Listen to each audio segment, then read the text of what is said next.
সকলকে রাও জয়গুরু। একদিন শ্রী ঠাকুর বসে আছেন, সেখানে কথা উঠল শঙ্খ চক্র গদা পদ্মধারী কথার তাৎপর্য সম্বন্ধে।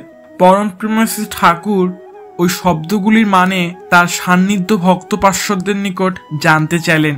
একে একে বললেন যারা যারা জানত।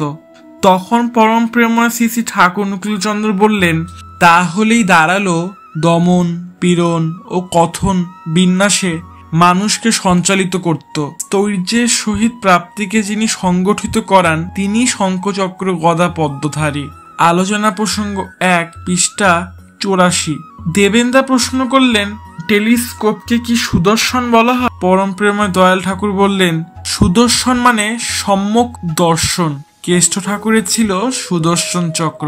চক্র মানে দিগন্ত, দূরে বা নিকটে যা কিছু আছে, খুঁটি নাটি যা কিছু অন্তর্ভেদী দৃষ্টি নিয়ে দেখছেন, কিছুই তার চোখ এড়াচ্ছে না।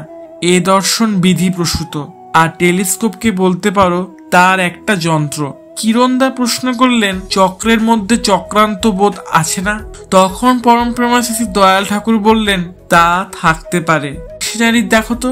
পরে ডিকশনারি দেখে ওই অর্থ পাওয়া গেল।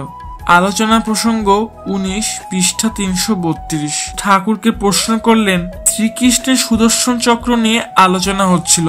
তখন শ্রী ঠাকুর বললেন, কূটনৈতিক যারা তাদের চক্র সুদর্শন, আর প্রীতি তাদের বাসী। দ্বীপরক্ষী 10 পৃষ্ঠা 132। প্লিজ সাবস্ক্রাইব করবেন।